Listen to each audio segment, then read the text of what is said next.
This week, our story takes us to West Africa in 1970, to the former secessionist state of Biafra.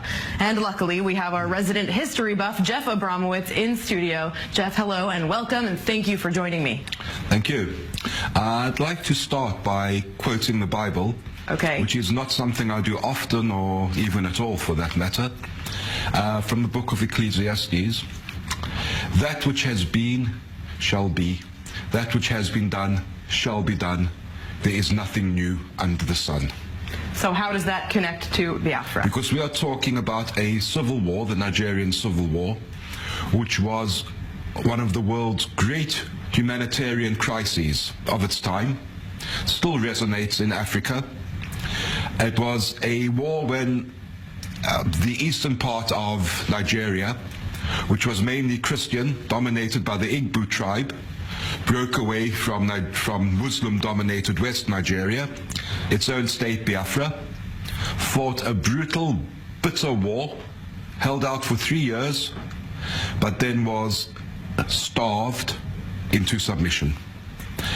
The estimates are that 1 million people died in 3 years. I'm going to say that again, 1 million people.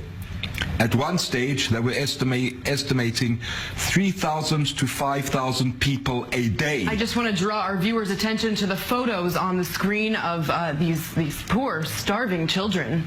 This is the thing. Nobody paid much attention to the war. Right. It was just Africans fighting each other, which, at the risk of being labeled a racist, was what the West was used to seeing throughout the 1960s.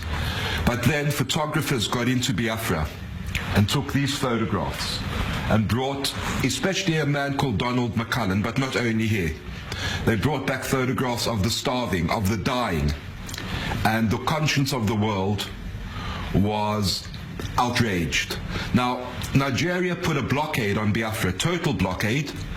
They were helped by Russian and Western states I won't mention, but I will say that the British cabinet papers of the time make very interesting reading.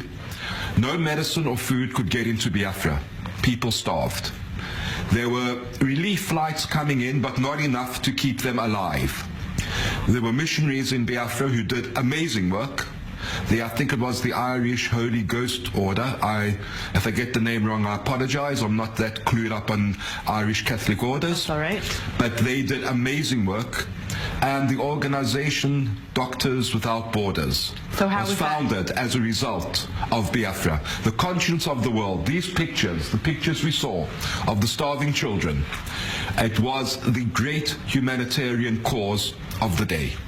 And now pictures like these are used all around the world to try to convince people to donate money to Africa. And right. This is the beginning Biafra's of luck or bad luck was that there weren't a bunch of ecumenical pop stars to sing a song about them. But they died. They didn't survive. All right, Jeff Abramowitz, thank you so much for joining me today. And that is all the time we have this week. Please join us again next week for a new edition of Strictly Security here at I-24 News. Until then, have a safe and pleasant evening from the Job Report.